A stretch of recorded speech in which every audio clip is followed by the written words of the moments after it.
It's really hard to get off of it if you have ADHD and you're on social media. It's hard to be like, well, I've had my 20 minutes now. I must go back to my work. That's very difficult. If you ever had a problem with alcohol, you wouldn't go sit in a bar. Right. It's just not a healthy place for you to be. It's like, don't do that.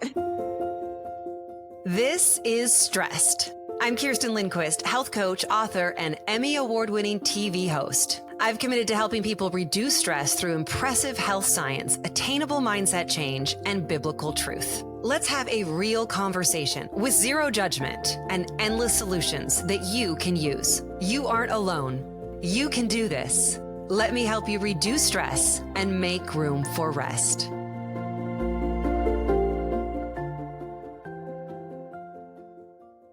Well, I wrote books to begin with to be able to kind of give myself therapy. It's like a form of journaling. And now I'm in this podcast, which kind of does a whole lot of the same things. I don't think that there has been an episode to me that wasn't personal, that wasn't peaked because I had an interest in the topic because it somehow fit my life or a life of somebody I loved. I mean, the entire reason I did this podcast was because I lost my mom early to dementia. But this topic of ADHD is super personal for many different reasons. I don't personally have ADHD, although I questioned myself as we went through this conversation, who you're going to hear right now with Shanna Pearson. But I do have a lot of people in my life, and that ADHD has caused major, major harm and wreaked havoc on relationships and families as a result of that. It is estimated that 50 to 75% of women are struggling with ADHD. I want you to let that sink in. 50 to 75% of women are struggling with ADHD, and they don't even know that they have it. And you're basically fighting an uphill battle. We're going to give you some of the ways to figure out if possibly this is you in this upcoming episode. We're going to hear from Shanna Pearson. She's the founder and director of Expert ADHD Coaching. So this is a coaching way to help you deal with ADHD. It's the world's largest one-on-one ADHD coaching company and has successfully administered nearly 500,000 coaching sessions for tens and thousands of clients. And we're talking about people all the way from Google and Apple and Yale Medical School associates to Disney to just people like you and me. Her book is the reason that we're here, Invisible ADHD, Proven Mood and Life Management for Smart Yet Scattered Women, has a foreword in it by Dr. Daniel Amen. He has so much groundbreaking research in the brain, and I've listened to him and read his books for a very, very long time. So you know that this book is going to be really, really, really, really good. And this hour with Shanna Pearson is going to be fantastic as well. I hope that you get some tangible tools and ways to help and maybe discover if possibly your diagnosis is ADHD. Take a listen. Hey, quick break. Are you feeling your age a little bit? You know, joints or maybe brittle hair or face, skin? One supplement can address all of that. It's collagen. And my favorite by far is Ancient Nutrition. Collagen is the most abundant protein in the human body, so we need it. And Ancient Nutrition is my favorite because it's made from real quality ingredients that I know that I can trust. In just 2 scoops of their multi-collagen protein, you are getting 20 grams of protein to help support your hair, your skin, your nails, your joints. And as an added bonus, you're also getting vitamin C and probiotics. That's for gut and digestive health support. It's the perfect addition to any beverage. You can put it in your shake and things like that, but also overnight oats, baked goods. But I put the unflavored multi-collagen protein in my black coffee every single morning. It's perfect because it mixes really easily and it's virtually tasteless. I especially also love their strawberry lemonade because it's very super refreshing in the summer, but whatever, you need to get your collagen. Multi-collagen protein is more than just collagen. It's real results that you can see and feel from ingredients that you can trust. That's why I'm talking about it. Right now, you can get 25% off. You go to ancientnutrition.com and put in the code STREST25. That's STREST 25. STREST25 at ancientnutrition.com. And that's going to get you 25% off site-wide, Make sure you grab my favorite for the dark coffee, which is your multi-collagen protein, but then also try something else as well. You're going to love it. That's StRest 25 for 25% off. Get your collagen. Welcome to StRest, Shanna. So good to see you. Good to see you too. I'm glad to be here. This is your first book. That's a big thing for a researcher and an expert like you. Tell me how this process has been for you. Honestly, Yes. Are you sure? This process has been a completely new learning experience. I find that I feel like the most difficult part about writing a book is to take an insane amount of information and distill it into separate chapters Yeah. when all of the topics are connected to each other. So, Yeah. like, how can you write about that and not also talk about this at the exact same time, which is also an ADHD thing, but it made writing a book in chapters very challenging. Especially about a subject like ADHD. When you Exactly. came across my desk, I was very interested. No, I think we hear ADHD and we think a lot about children, which I'm sure we can talk about, but I'm even more interested in the adult aspect of it, and especially women in middle age. No, it's huge, especially women in middle age in our generation, because most of us weren't diagnosed as children. It wasn't done. It was, mostly the disruptive boys were the ones who were like called out by their teachers and Yes. they had to get looked into more, and they went to the doctor. And girls in our generation, I would say, like, growing up in the 80s or 90s, is just like, she's just, pretty scattered or flaky or forgetful. And yeah, it wasn't caught. Let's lay the groundwork just a little bit. What's the difference, people, between ADD and ADHD? So what was once upon a time called ADD, which is just, attention deficit disorder, which I don't think is a disorder, but is now labeled ADHD-I, which is really the inattentive, it's this I for inattentive, but they still preface it with ADHD. So it's confusing. But Yes. ADHD-I is what a lot of women are diagnosed with, which is the inattentive part of ADHD. And and that's it. And so if you have that diagnosis, it was once called ADD. How do you know? What are some of the signs that you might have this without going into being diagnosed? Because I think that that's even a far out thing for a lot of people, especially at It this is. age. Yes. One of the biggest things that people need to know is that if you have ADHD, whether it's the hyperactive component or just the just the the quieter form, and I don't want to put exact labels on it, but you've had it your whole life. Mm. Okay, so it doesn't matter if you're inattentive or hyperactive or both, you've had it your whole life. And a lot of times, people, if they're going through, I notice especially during COVID, if you're going through a very chaotic, stressful time in your life and it lasts more than a few weeks, they're like, oh my gosh, I think I have ADHD. But really, and you do have the symptoms, but to know if you have ADHD, think about whether you've been having these symptoms for your lifetime. You'll go back. So a real diagnosis includes going back into your history. So That's it isn't that's it. something that you can develop later in life. You've always had it. You've always had it. You've Interesting. always had it. But that being said, I mean, we probably have 100 clients that don't actually have ADHD. They have never been, or they went for a diagnosis and they don't have ADHD. But the tools and the management strategies and the systems that we use to help people with ADHD obviously help everyone who is just, extremely overwhelmed and not able to go from point A to point B. It's the same tools. So that's important to know. You don't need a diagnosis. It's not a medication that we're giving Yeah. people.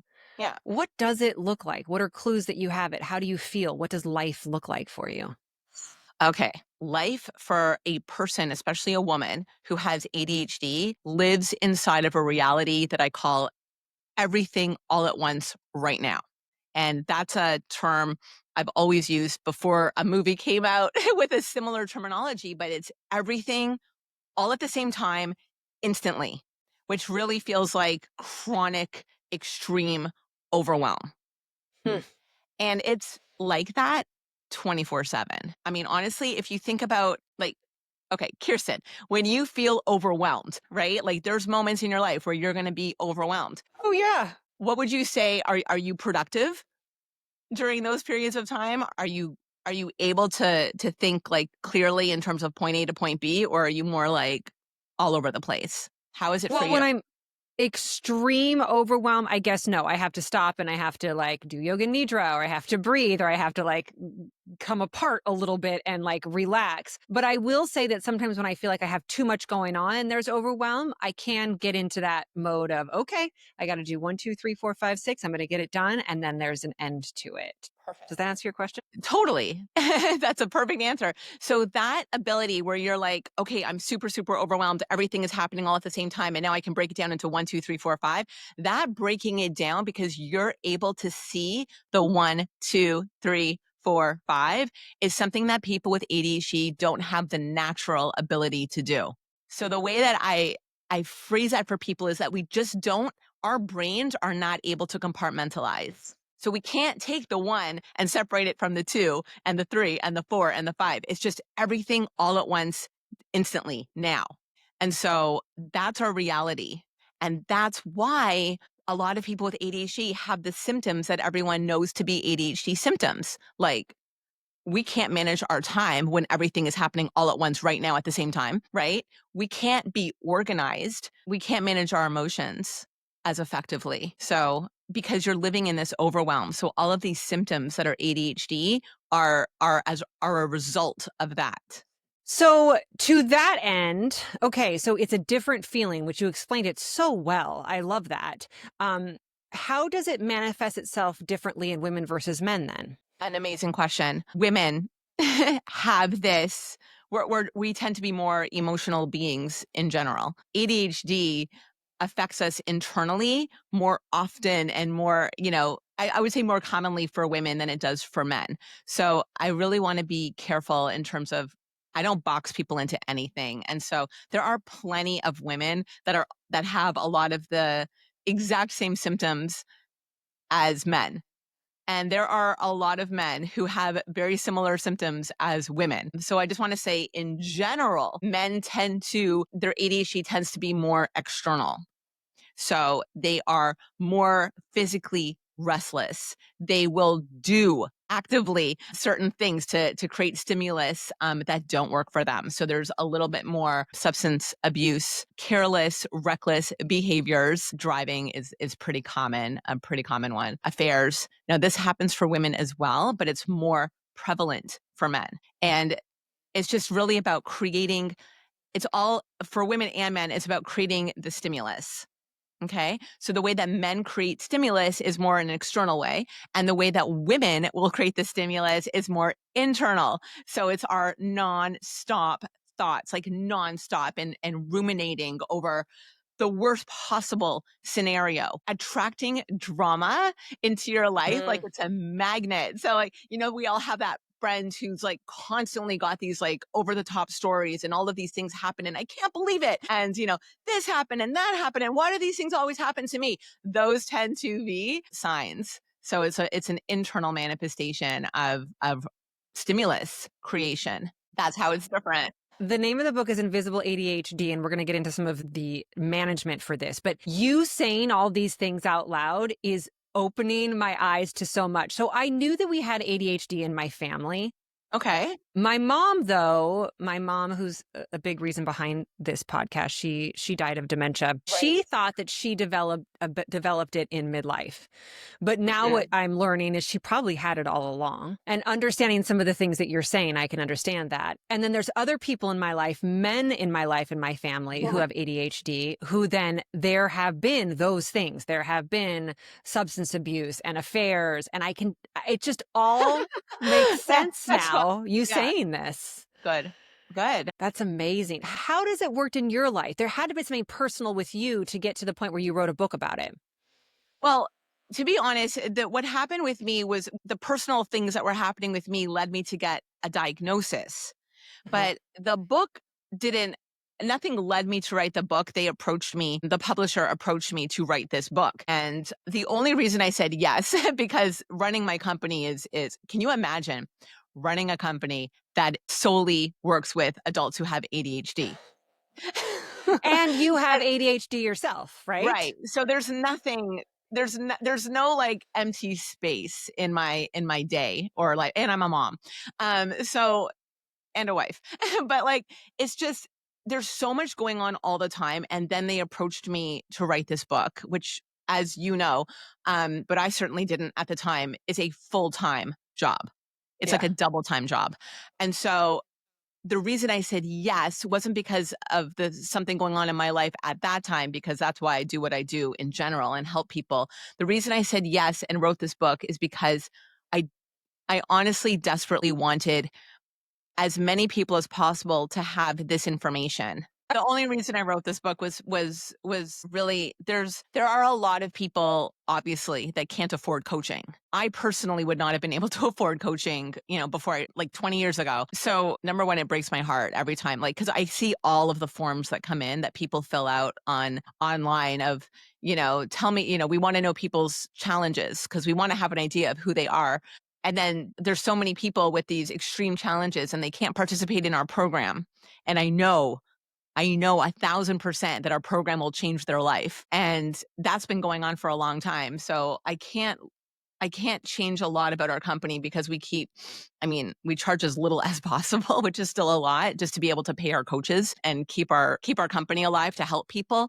But the reason I said yes to writing the book is so that I could put all of the tools that we use every single day to change people's lives, and I can put it in a book and give it to people, and at a much more, in a more reasonable way than having to commit to a coaching program. So that's it. I really want everyone to have these tools. What does a coaching program look like? Let's say you're listening to this and this is an aha moment for you that, wow, this is me.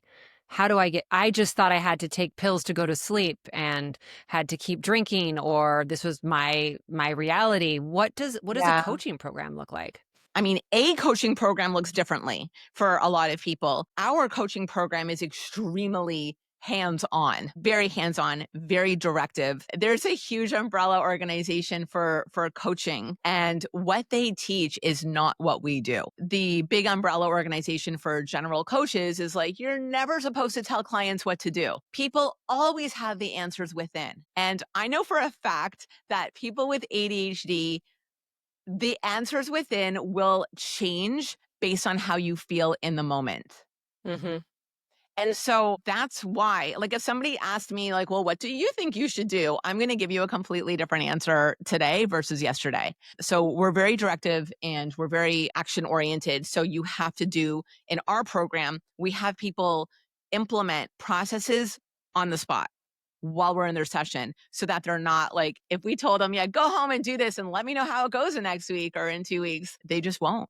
They'll have all the best intentions. Yeah, I'm going to do this. This is so awesome. I'm going to go home and like put this into practice, but they won't, because, there's a million distractions that come into their life and day. And, their kids will be asking them for something, or your friend, you'll get something on your phone or whatever. So we do things on the spot to make sure that things happen every single session at the very bare minimum, right? Versus like what we have them do throughout the week. It's so funny. That sounds a lot like, because I'm a certified health coach, but it's the Right. same in my line, which is it's very much the answers are within them. You're just leading them. I truly believe that people are coming to me because they actually need some answers and some There you go. ideas on what to do. Right. Exactly. And the exact same thing that you said right there, I will give people a prescription of all these things to do, and it will not get done. Correct. So enacting it with them and having that accountability and doing it right there in the moment is so, so important. Right. It's like, imagine a personal trainer. Yeah. Imagine you want to get in shape and your personal trainer's like, Kirsten, I want you to do, 20 reps of this 3 times, etc. And let me know how it goes. Yeah. Right? Or Get down on the floor and I'm watching you. I'm watching you do it. Or they say, you come to them and they're like, okay, what exercises do you think that you should do? You know? Right. Exactly. Why Like, don't what? you tell me what you, because your body is going to go, nothing. My exercise is laying on the couch and having a Yeah. bag of chips. Exactly. Exactly. And how would you know any differently unless you were like an expert in exercise? So Right, exactly. yeah, That's great. no, I love it. that's it. So Talk to actually, me about I have a phrase that I used to use. It's not on our website, but I love it. Boot camp for your brain. That's great. which is because it's what we do. It's like on the spot implementation. You've got to do it so that if you do nothing else this week, at least I know you've done, these 10 things while we were working together. Where does biofeedback come into play? Isn't that something that people sometimes use for ADHD or no? It is, but it's completely different than coaching. It's Okay. really, it's an attempt to rewire, ways of thinking and the pauses in between things and where your attention is, right? So it helps people it helps to train people to focus. It's not something I promote. It's not something I do, but I definitely have clients who have participated in biofeedback, and some have rave reviews and some have said it's a huge waste of their time. So that's why I don't. I think it also depends on who's doing it, who the I practitioner think so is. too. Personal story there. So my son was diagnosed. He had Oh, some difficulties with reading. okay. And so then we went through all of the diagnosis with the school and therapist and came back with, and you're going to have to tell me too, they said mild ADHD. Is that a thing? Do you have a scale of, is there a scale of?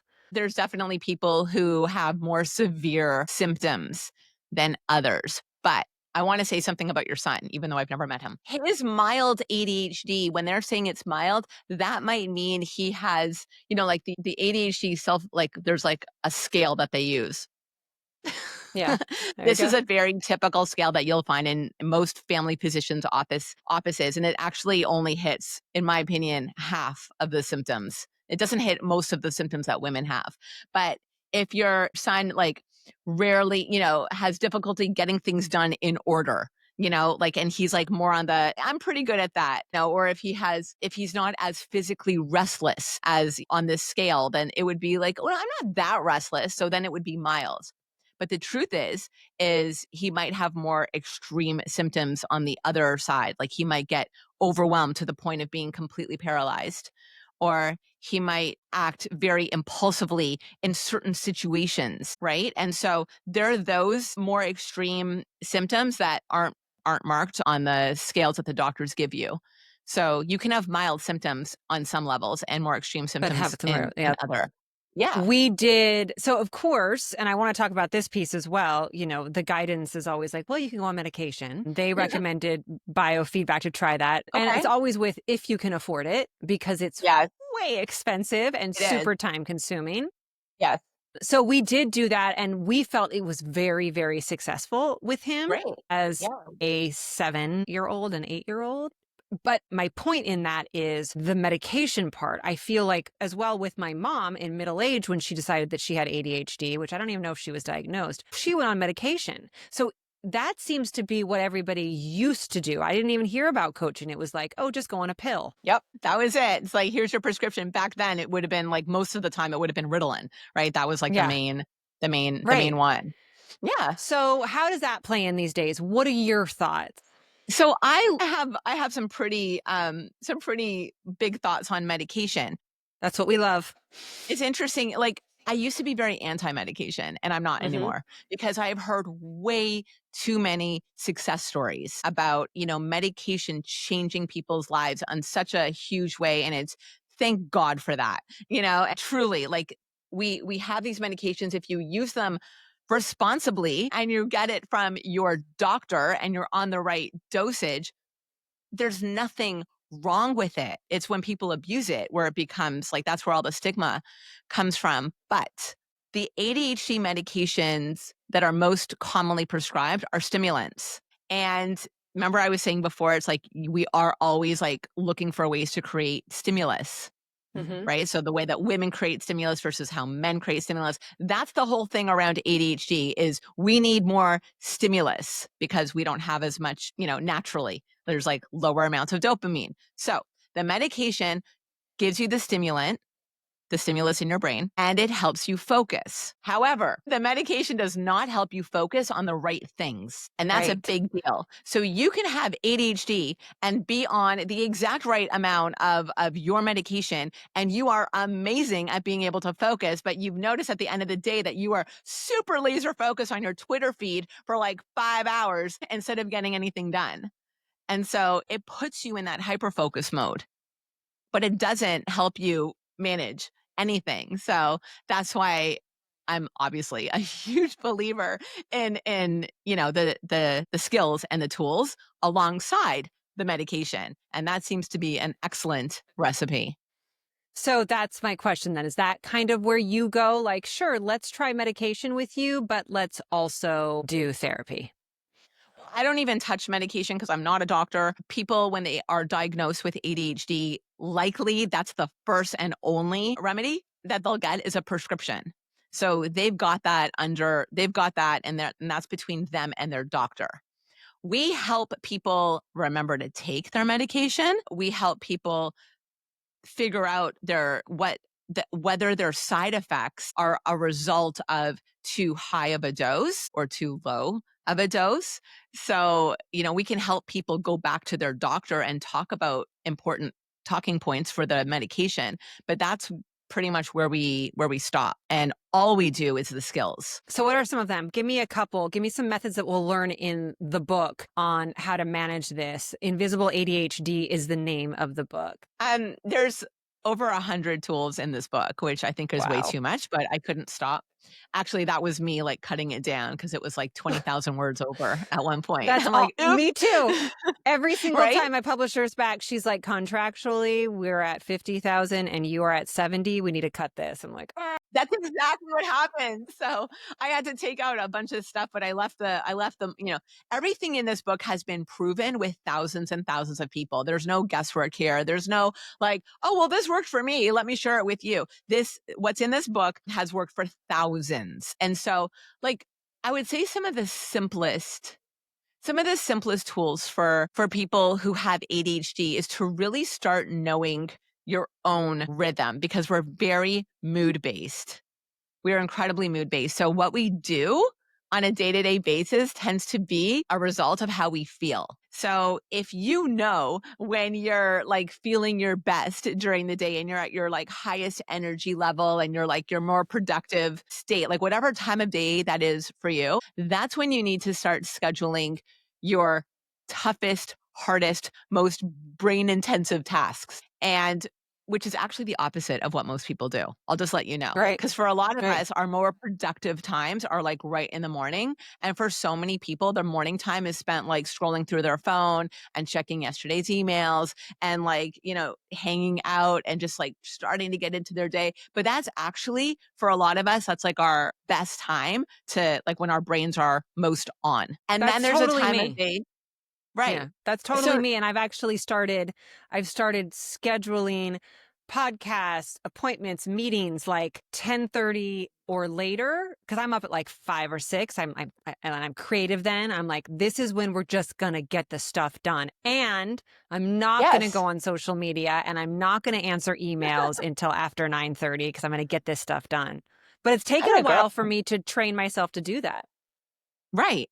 So, and you're a super capable non-ADHD woman. Yeah, So, exactly. those are the types of things that we'll help you with. I call it mood scheduling because mood scheduling, everything we do, and when you know that everything you do is based on your mood, you can start to own it and be like, I'm going to do, the hardest things that I have to do are going to be at this time of day, whatever that time of day is for you. And, the super easy mundane tasks are going to be when I'm at my lower energy times when I don't need to be so on to actually do that on purpose. And there's so many things we can do. There's a lot of mood management that we do in our program for men and women because men are not absent from the whole mood regulation difficulties that people with ADHD have. They experience it just as much. To really be able to have more of a control over what you tell yourself and how you're feeling. We have something, and I talk about it in the book, uh, really about focusing on the facts, not on the what ifs and the, well, you never know. And this could happen. But really it's a training. It's like really a type of brain training where you're only focused on what is and what did happen. Kerstin, like, was that good or bad? And you might feel like, well, that was really bad. But then we look at what all of the things that happened during that time, and you'll notice that there were like 15 fantastic things that happened and one really awful thing that happened factually. And you can see like it's like taking yourself out of your brain and looking at everything much more objectively is really key for people who have ADHD, because when you have a everything all at once right now brain, there is no objectivity. Like that one bad thing will completely take you over and you will forget about the 50 and fantastic things that happen. So we have people, write down the facts of events. And I feel like that takes it out of your brain. It puts it into something outside of you, and you're able to look at that and be like, wow, that was really great. Yeah. What about a technique or a tool or strategy in connection to in connection to that ruminating brain? Because this is what I hear so much from especially women in middle-aged. I can't sleep. My brain never turns off. I'm constantly full of anxiety and stress and worry. And that could be people who don't have ADHD as well. But especially I would think that would be even harder for somebody who does have ADHD. It is. You might hate this, but honestly, I don't actually think you're going to hate this. I think a lot of people are going to not like the sound of this. When you have a brain that just won't shut up. Yeah. And one of the best tools that you can do is to start moving your body. And yes, that includes if you're up in the middle of the night with ruminating thoughts that just won't turn off, because it's like the energy has to go somewhere. The energy has to go because you've got all this like incredibly like high frequency of God knows whatness going on internally. You have to get up and move the energy. So I refer to that, and it's in the book, as physical state changes. And it's really like taking the energy from here, if it's like driving you up the wall, and putting it into something else, whether it's a physical exercise or not a fast. I'm not talking about going jogging in the middle of the night. I'm talking about going up and down the stairs like for 3 minutes as fast as you can, or doing, for some people, physical state changes would be singing a song. Standing up, just stand up and sing a song. Now, obviously, you're not going to do this in the middle of the night, but if you're sitting in the middle of the day and you have something that just won't go away in your brain, you will totally change your mental state if you stand up and sing something, whether it's a song or a prayer or a poem or whatever it is that connects you and to your heart. That's something that's like incredibly effective. A physical state change can also be something that shocks you in terms of like really wakes you up and takes you out of a zone. Some of our clients love this, and this is like painful. But if you suck on a mint, like a menthol mint, and then you drink a glass of cold water, it's a huge wake up for your brain. And it is a very big distractor in a good way from ruminating thoughts. And you have to try these things to know that they're not as wacky as they sound. They actually work. I'm literally writing that down. So suck on a mint and then drink water. A whole glass of water. And that, I can see how that would work though. It knocks you out of a state. And so these are just a few examples. There's so many that, and some work, some will always go to that one, and others will never go near that one and do something else. They'll just go outside and sit, near a tree. It's very similar into what I research, because I research stress and acute stress. So like being chased by a bear stress, which sometimes our brain changes. We're not actually being chased by a bear, but that email we got leads us to believe that we are. And so some of the ways that you kick yourself out of that is, the best one is face in cold ice water, but you can put your hands in cold ice water too. And so those sound very similar to what you're talking about. Yeah, exactly. Yeah. And very practical, because if you're in an office environment, it's going to be hard to put your face in cold ice water. Yeah. Right. And if you're a kid in school or in the middle of some of those things are more like, are less practical. But if you're home, do it. On StRest, we talk a lot about supporting the systems in your life that hold you up, your habits, your routines, sleep, but that also includes your feet. Remember that song we used to sing, knee bone connected to the hip bone? That's not right, but you know where I'm going with this, right? It's all connected, and it starts with your feet. And if you're like me, you probably sacrificed comfort to style more times than you can count. I was able to join Revitalign when I worked at QVC to create really, really great shoes, flip-flops, sandals for you for many years. And now they are a sponsor of StRest. I love this brand. My entire family wears them. It's all about aligning your body from the ground up, literally, but also doing it with super cute styles. I wear them around the house, on long days of filming, even traveling, of course, down at the beach. And the difference is my body feels better at the end of the day. And that's what I want for you as well. Going into a new season, make sure you get yourself new, good shoes. And we have a discount for you. Visit wacoshoecompany.com. That's WACO shoecompany.com and enter the code Kerstin, Kerstin 20 for 20% off everything from really cute wedges to boots to sneakers. Get out there and get your sneakers. That's Waco Shoe Company, WACO shoecompany.com and put in the code Kerstin 20, Kerstin 20. So you get 20% off and support yourself from the ground up. You know, one of the state changes I talk about in my book, like I think I've got, I don't remember how many I put in the book, but it's at least 15. If you work from home, go take a shower, like a really short one, and go time yourself and take a 3 or 2 minute shower. Just do it. And it doesn't have to be ice cold, but talk about a state change. And then you come out of the shower and you're dried off and you get dressed again, and you are definitely in a different state mentally. But again, that's very impractical if you're in an office environment. That's true. So that's why there's so many others that you can do.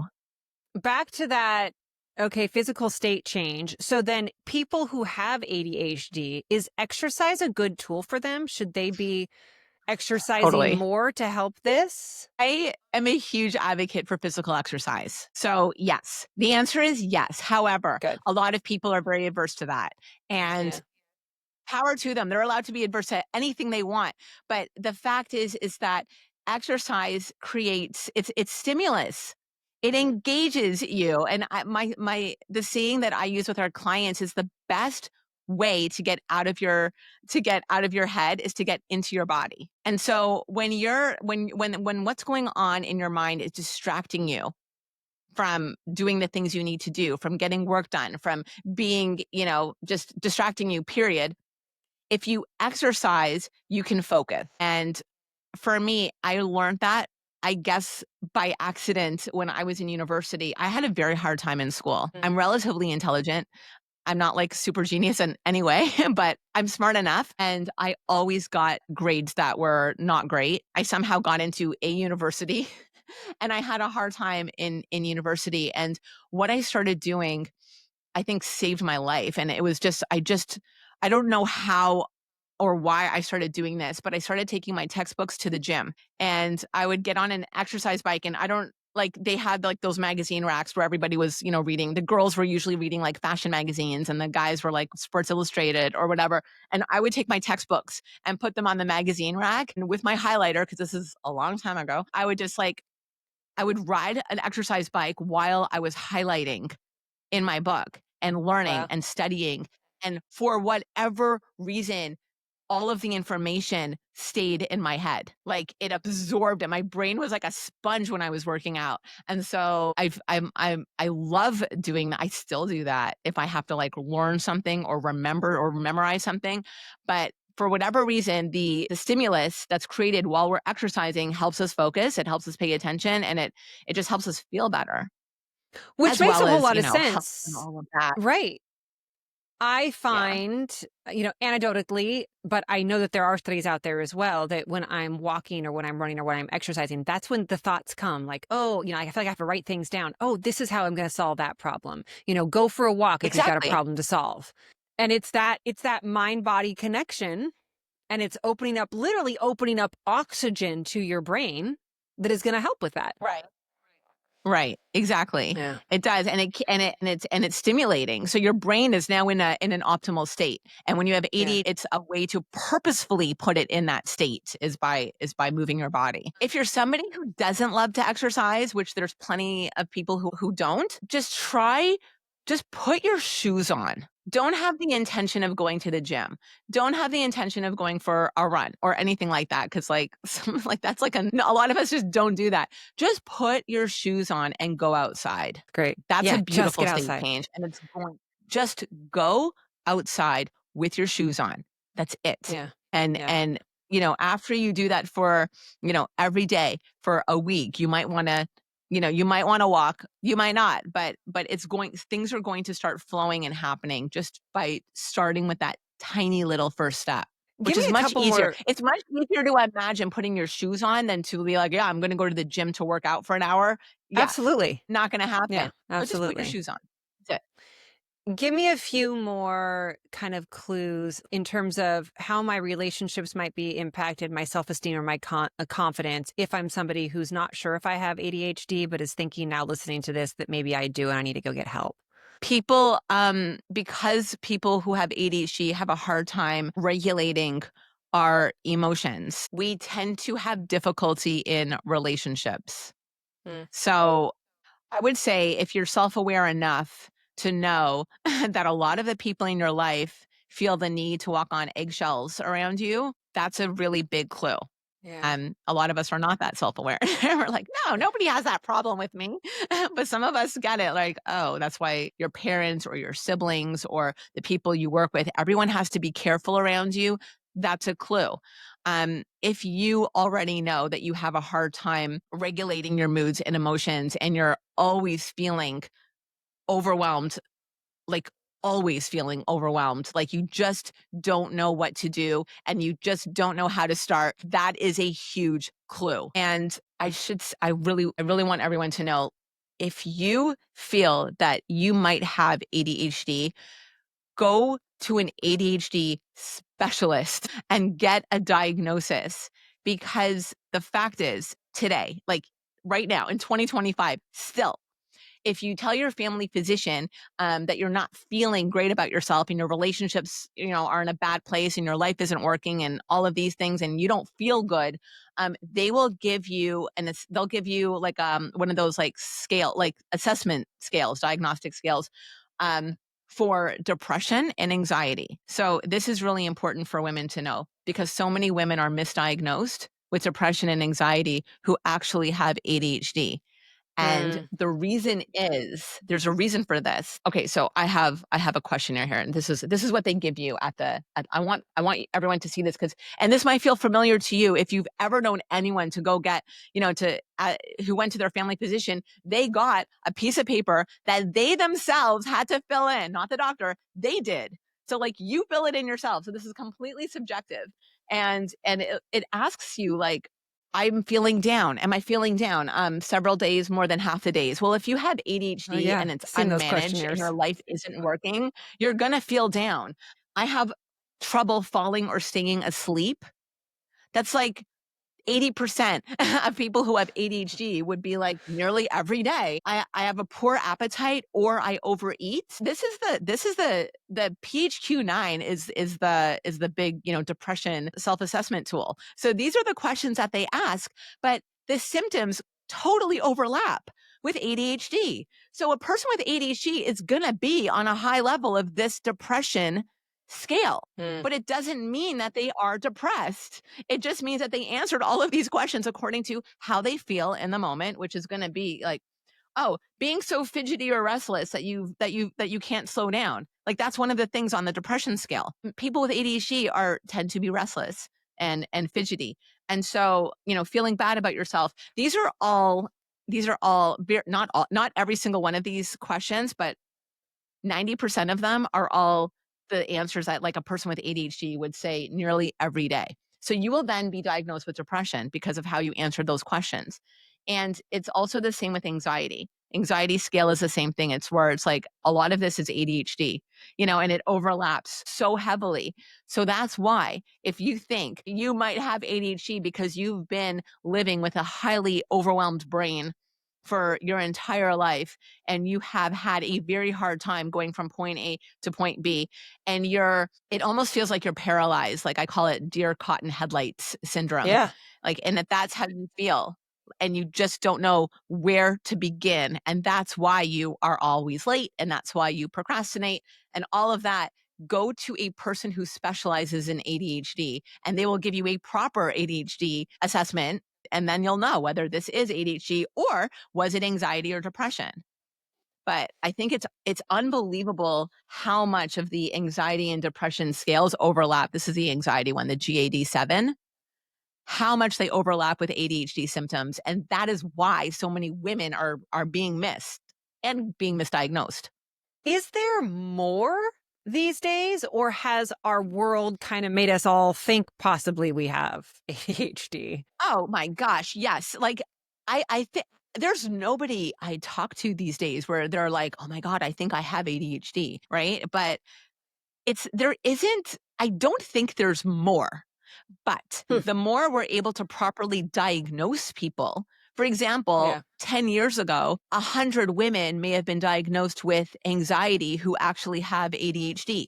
And so now that we're figuring that out, they'll be like, well, those 100 women are now have ADHD. There's more ADHD, but there isn't. It just needs to be properly diagnosed. Maybe there was more anxiety than there needed to be like diagnoses, like now everyone needs to go through an anxiety diagnosis just to go to their yearly checkup, right? Right. So if you're feeling anxious that day, you might be, they might be like, well, you have anxiety but it's not that. It's all about the diagnosis. So I don't think there's actually more ADHD. I just think we're learning more about it and we're able to hopefully find it for people so that they can properly manage their own symptoms rather than taking an Yeah. antidepressant when they're not actually depressed, So true. which But I by the would way is say depressing. Yeah. it is, absolutely. But I will say, I Yeah. feel like this world is making us all a little bit more overwhelmed, anxious, and so more, quote unquote ADHD because of the world we live in. Like, for instance, you don't even do social media. Is that right? I don't. I think it's amazing. And I'm really like kind of blown away by the fact that we've been able to grow our company the way we have without any social media. It's Mhm. sort of like, no, 'cause everyone swears that you need it. And there's nothing inherently wrong with social media, but I don't think it's as necessary as people think. But I mean, you are as successful as you are because of, social media, and you are able to teach people and to show people amazing things through social media. So it's not, Right. social media is not wrong. It's just not something I do because it's super distracting and it would totally derail me from what I need to be doing, I which would is, believe running my that, company. yeah, would that one of those tools that you would give people is maybe you cut out the social media at least half the time, because that has to be horrible for Yeah. somebody with ADHD. Yeah, it's pretty toxic. It's really hard to get off of it if you have ADHD and you're on social media. It's hard to be like, well, I've had my 20 minutes now. I must go back to my work. That's very difficult. It's like why, you wouldn't, if you ever had a problem with alcohol, you wouldn't go sit in a bar. Right. It's just not a healthy place for you to be. It's like, don't Right. do that. Some people have no Exactly. problem sitting in a bar and, having a glass of water even, but a person with ADHD, it's really important to put systems in place to regulate the amount of time that you spend on social media. Mhm. And if you are unable to regulate it, then just try going off it for a bit and see how you feel. See how you feel. Don't worry about how much you do. See how you feel. Because everyone that's ever gone on a social media diet and like our clients always feel happier when there's Always. less social media. Yeah. Yeah. I take Yeah. at least 21 days off at a time. And then I go off. I mean, I know it doesn't like anything, but I have one, what I call dark day, where I'm just not on it at all. Those days of the week, I feel better. That month of the year when I do it, I feel better. It's highly recommended. And comes from a girl who makes a living off Yeah. of social media. So Exactly. It's like anything. It's like chocolate, okay? Yeah. Chocolate is amazing. But you It can't is. like gorge yourself on chocolate every day. You won't be healthy, you won't look good, and you won't feel good. But definitely don't eliminate chocolate. There's nothing wrong with chocolate. I'm a huge believer in chocolate, but it's everything in Antioxidants. moderation. Like, Yeah. yeah, It 100%. is. You have to manage it. Question that I ask everybody at the end of the podcast is one thing that everybody can do to kind of mitigate their stress right now. But I would like to spin that a little bit for you as somebody who has ADHD. What are some non-negotiables and things that you do every day to manage your stress and your health and your wellness that people could learn from? Oh, yeah. The most important thing that you could do is to try to do less, Mm, honestly, and that will enable you to do more. So if you have an everything all at once right now brain, which whether you have ADHD or not, a lot of us have that type of brain, then if you just focus on one or two things at a time versus looking at your entire to-do list, which is often like more than 20 items long for most people, hmm and you just like narrow it in and focus on that one or two things and that's it, like cover up the rest of them or put them on a different sheet of paper. That helps so much because visually you only see the one or two things that you need to be doing at that time. It helps you be present because you're not actually seeing all of the other things that you have to be doing later. And it really takes away a lot of the overwhelm of the too muchness. So That's great. to start just start setting yourself up so that you've only got one or two things in front of you. Fantastic. The name of the book is Invisible ADHD, Proven Mood and Life Management for Smart Yet Scattered Women. How much do I love the title? Smart Yet Scattered Women. Because just because, and maybe you're discovering this in this last hour, you're discovering, wow, maybe I need to go get tested for ADHD. It doesn't mean that you're not smart. It's just, and it's Oh my probably goodness, it's almost the opposite. allows, yeah, it allows you to be brighter and open your brain in different ways. It just needs to be managed. Exactly. It's extremely everybody needs to know that ADHD is manageable. hmm Period. It just is. And I know that for a fact because of what I do and how many people we've been able to help. So it is manageable, but you have to know what to do. And what other people do who don't have ADHD will not necessarily work for you. So it has to be an ADHD friendly tool or technique and it will work. You will notice that your life becomes simpler and easier and you're able to be more present and grounded in yourself and it just feel better and honestly also get more done. So, Before I I mean, let you we go, have so many tools in the book. yeah, over 100, by the way, which is why you need this book. But before I let you go, just the researcher in me wants to know, are there any other conditions or things that are linked to people who have ADHD? Like you mentioned, addiction is more prevalent in people who have ADHD. Is there anything else? Are we seeing this linked to any other medical condition or chronic diseases or anything later in life if you have ADHD? I don't think it's necessarily linked to chronic diseases. For sure, women, there's a much higher percentage of women with who experience PMDD, Hmm. like premenstrual like dysphoria, Yeah. where during that time of the month you are losing your mind. That Yeah. is much more prevalent in the ADHD population. Also, rejection sensitivity dysphoria, which is a new a new understanding of extreme sensitivity to rejection. That's just kind of been it's being talked about a lot in the last few years. That is a lot more prevalent in the ADHD population as well. So these are things that, if you notice that this is like you experience that, it could be linked to ADHD. Yeah. In terms of other like diseases or you know, I would say I don't think so. I don't think so. But Divorce tends to happen higher. yeah. Divorce, addictive personalities, so I guess that would be alcohol, food, shopping could even be one. I guess addictive Right. personalities. Oh, absolutely. Because we're not able to effectively regulate. We Yeah. we have a hard time regulating our emotions. And so there's a whole slew of like what could possibly happen in a human being who has a hard time regulating, Yeah. anything, let alone their emotions. You can get into a lot of trouble. You can end up with a lot of drama.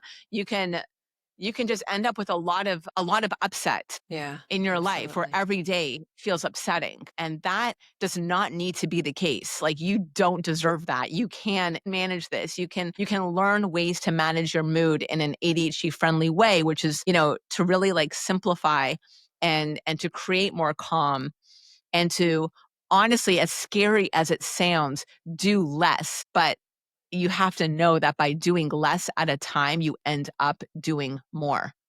It's really Yeah, important that's for so people to know important. that, because everyone's afraid if I do less, my life's going to fall apart. No, Right. it won't. It will get No. better and you will be happier and your relationships will improve, like all of it. So Yeah, that's there's, great. there's ways to actually go from where you are to where you want to be. This is a very important information, and everybody needs to, if you suspect that you have ADHD, get some help, get diagnosed, get the book. I think that a lot of these tools we can all use, even if you don't have ADHD, just in this world that we live in right now. It's called Invisible ADHD, Proven Mood and Totally. Life Management for Smart Yet Scattered Women. And since you aren't on social media, where do people find you? How do we connect? You can find me on my website. I do have that, ADHDcoaching.com.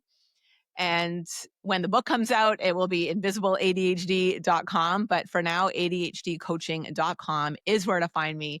And if you have ADHD, or if you think you do, and you need help going from point A to point B, or just feeling more, more in line with who you are and who you want to be, then that's what we do. That's where we literally hold your hand and take you. We don't expect you to just go off and do these things by yourself after you've heard a few things. Just people need to be guided. And I think that's really important, and supported. I mean, that's everything. Yeah, it's great. Thank you So, so yeah. much for spending this time with us. You've been so, so helpful. I think a lot of women, their eyes are opening up to what's going on in their lives, and men too who are listening. So thank you so much. You're welcome, Kerstin. It was good to meet you. Coming up on the next episode of StRest. So you know those t-shirts that say all the inspirational messages, or maybe you're like me and you have the things around the house. It's because the Lord tells us that we need to ponder lovely things. We need to be consistently focusing on what is good, what is pure, what is true. Well, my next guest is that kind of incarnate. She created this brand called Peace, Love, World. And you know how much I love talking about the peace of the Lord. This brand of clothing and apparel and home that you'll find on QVC, but also has an amazing story from when she started this business when her kids were in high school. It really does change the way that you think about yourself when you look in the mirror. I can't wait for you to hear the remarkable story of my friend, Alina Villasante. That's coming up on the next episode of StRest. Don't miss it. If you're enjoying the show, don't forget to subscribe and leave a review on your favorite podcast platform. Your reviews help others find the podcast and join our community. Follow me on social media at Kerstin.Lindquist for daily tips and inspiration. And visit my website at www.Kerstin-Lindquist.com to sign up for our newsletter and receive exclusive content. The information provided in this podcast is for informational and educational purposes only and should not be considered a substitute for professional medical advice, diagnosis, or treatment. Always seek the advice of your physician or other qualified health provider with any questions that you may have regarding a medical condition. The host of this podcast is a certified health coach and medical researcher, not a licensed medical professional, and the content shared does not constitute medical advice. While we strive to provide accurate and up-to-date information, we encourage you to do your own research and consult with your healthcare provider before making any changes to your healthcare treatment plans. Thank you for joining me on this journey to reduce stress and make room for rest. Remember, you're not alone. Keep coming back, share your story, ask for help, and give yourself grace.